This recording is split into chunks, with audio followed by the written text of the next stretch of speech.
2003 ಇಸ್ವಿ ಮಹಾಕುಂಭಾಭಿಷೇಕ ಶ್ರೀ ನಾಗನಾಥೇಶ್ವರ ಸ್ವಾಮಿಯವರಿಗೆ ನೆರವೇರಿತು. ಕ್ಷೀರ ಕುಂಭಾಭಿಷೇಕ ಮಾಡಿತು. ಆಗ 8,000 ಲೀಟರ್ ಹಾಲಿನಿಂದ ಕುಂಭಾಭಿಷೇಕ ನೆರವೇರಿತು. ಇದೇ ಪ್ರಕಾರವಾಗಿ ಈ 25 ವರ್ಷಗಳು ಆದ ನಂತರ ಸ್ವಾಮಿಯವರಿಗೆ 27ನೇ ತಾರೀಕು ಶಿವರಾತ್ರಿ ಮಾರನೇ ದಿವಸ ಜಲಕುಂಭಾಭಿಷೇಕ ವಿಶೇಷವಾಗಿ ನೆರವೇರುವುದು.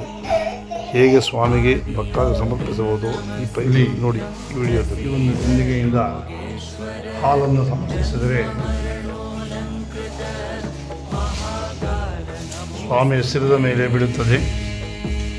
ಹೊರಗಡೆಯಿಂದ ಬಂದಿರುವ ಈ ಒಂದು ಪೈಪ್ ಮೂಲಕ ಇಲ್ಲಿಂದ ಹೋಗಿ ಹೊರಗಡೆಯಿಂದ ಆಲಯ ಪ್ರಕಾರವನ್ನು ದೇವಸ್ಥಾನದ ಪ್ರಾಕಾರದಿಂದ ಈ ಒಂದು ಪೈಪ್ ಇದೆ.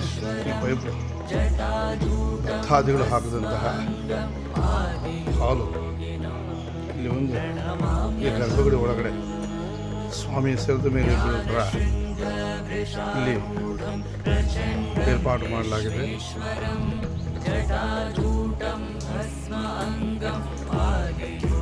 ಹೊರಗಡೆಯಿಂದ ಬಂದ ಪೈಪು ಇಲ್ಲಿ ಸ್ವಾಮಿಯ ಶಿರದ ಮೇಲೆ ಇಲ್ಲಿ ಬಂದು ಸ್ವಾಮಿಗೆ ಇಲ್ಲಿ ಭಕ್ತಾದಿಗಳು ಸ್ವತಃ ತಮ್ಮ ಹಸ್ತದಿಂದ ಅಭಿಷೇಕ ಮಾಡಿದ ಹಾಗೆ ಸ್ವಾಮಿಯ ಮೇಲೆ ಬೀಳುತ್ತದೆ.